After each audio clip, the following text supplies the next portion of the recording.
देवपूजा करताना हे 6 संकेत तुम्हाला मिळाले तर समजा साक्षात देव तुमच्या सोबत आहेत। नमस्कार मित्रांनो, आपल्या भारतीय संस्कृतीमध्ये हिंदू धर्मात देवपूजा, भगवंताची पूजा करण्याचे फार मोठे महत्त्व आहे। असं म्हटलं जातं की मनात श्रद्धा ठेवून मनापासून देवपूजा केली तर आपल्यावर देवाची कृपा नक्की होते, देव आपल्यावर प्रसन्न होतात। आज आपण देवपूजेबद्दल काही गोष्टी जाणून घेणार आहोत, ज्यामुळे आपल्याला कळेल की देव आपल्या सोबत आहेत। कधी कधी देवपूजा करताना आपल्यालाही काही संकेत मिळतात, पण आपण त्या संकेताकडे दुर्लक्ष करतो। आपण ते संकेत मानत नाही। आपल्याला हे लक्षात येत नाही की हे संकेत आपल्याला साक्षात देवाने दिलेले आहेत।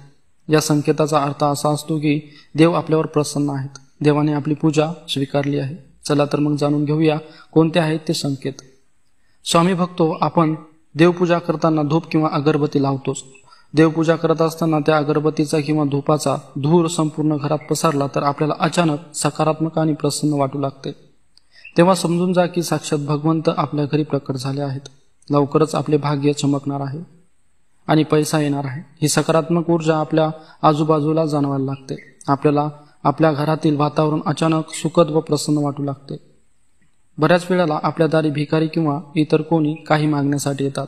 जर कधी पूजा झाल्यानंतर दारात भिकारी किंवा कोणी लहान बालक काही मागण्यासाठी आले असेल तर समजून जा की आपल्या दारात साक्षात भगवंत आपली परीक्षा घेण्यासाठी आले आहेत। त्या भिकाऱ्याला किंवा बालकाला रिकाम्या हाताने परत पाठवू नये। घरातील काही ना काही खाद्यपदार्थ देऊन त्याचं पोट भरावं। लक्षात ठेवा, अन्नदान हे श्रेष्ठ दान समजले जाते। दान केल्याने आपल्या धनात कधीच कमी येत नाही, उलट दान दिल्याने आपल्या संपत्तीत वाढ होते। त्यामुळे पूजेनंतर भुकेल्याला अन्न देणे हा देवाला प्रसन्न करण्याचा खूपच सोपा उपाय आहे। आपण पूजा करत असताना देवाला हात जोडून प्रार्थना करतो। आपण हात जोडून प्रार्थना करत असताना जर दिव्याचा प्रकाश तेजस्वी झाला, दिव्याची ज्योत अचानक वाढली, तर समजावे भगवंत साक्षात आपल्या समोर आहे व आपण जे काही प्रार्थना देवासमोर केली ती भगवंतापर्यंत पोहोचली आहे आणि त्यांनी ती स्वीकारली आहे व त्यांचा आपल्यावर आशीर्वाद आहे हे सांगण्यासाठी त्यांनी दिलेला हा संकेत आहे। अशा वेळी भगवंत आपल्या समोर असताना आपल्या जीवनातील ज्या काही अडचणी असतील किंवा काही इच्छा असतील तर देवासमोर सांगाव्यात। आपल्या सगळ्या अडचणी आणि दुःख दूर होऊन आपल्या सगळ्या इच्छा पूर्ण होतील। आपण खूप वेळा पाहिला असेल की आपण लावलेला धूप, अगरबत्ती धुरामध्ये वेगवेगळे आकार दिसतात। तर आपण देवपूजा करत असताना जर आपल्याला धूप किंवा अगरबत्तीच्या धुरामध्ये ओम, स्वस्तिक किंवा इतर कोणतेही शुभचिन्ह दिसलं तर समजावं की देव आपल्या पूजेने खूपच प्रसन्न झाले आहेत आणि लवकरच आपल्या सगळ्या अडचणी दूर होऊन आपल्या सगळ्या इच्छा पूर्ण होणार आहेत।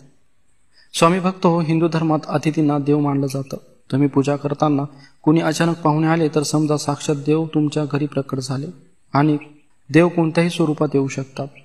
त्यामुळे देवपूजा करताना कधी कोणी पाहुणे आले तर रागवू नका। त्यांचे योग्य ते आदरातिथ्य करा आणि जमेल तेवढी सेवा नक्की करा। भक्तो, अशाने देव आपल्यावर प्रसन्न होऊन आपल्याला आशीर्वाद देतात। पाहुणे येणं हा देवाचा एक अतिशय महत्त्वाचा संकेत मानला जातो। त्यामुळे देव प्रसन्न होऊन आपले सगळे संकट दूर होऊन घरी लक्ष्मीचा वास सदैव राहील। लक्षात ठेवा, आपल्या घरी आलेल्या पाहुण्यांचा चुकूनही अपमान करू नये, त्यांचे मन दुखवू नये, त्यांचा आदर करावा। आपण देवपूजा करताना देवाला फुले अर्पण करतो। देवपूजा करताना जर अर्पण केलेले फूल आपल्यासमोर पडले तर समजा की देव आपल्या पूजेने खूपच प्रसन्न आहे आणि त्यांनी आपल्याला आशीर्वाद दिलेला आहे। फूलरूपी आशीर्वाद देऊन भगवंत आपल्यावर प्रसन्न आहे हे सांगून आपल्या जीवनातील सर्व अडचणी लवकरच दूर जातील, चांगले दिवस येतील हा संकेत देत असतात। स्वामी भक्तो, तुम्हाला सुद्धा देवपूजा करताना जर यापैकी कोणते संकेत मिळाले तर समजून जा तुमच्यासोबत साक्षात देव आहे आणि तुमचे सगळे प्रॉब्लेम लवकरच दूर होणार आहेत। मित्रांनो, तुम्हाला ही माहिती आवडली असेल तर आताच आपल्या मित्र, मैत्रिणींना आणि नातेवाईकांना शेअर करा आणि मित्रांनो, व्हिडिओ आवडला असेल तर व्हिडिओला लाईक करायला विसरू नका। धन्यवाद।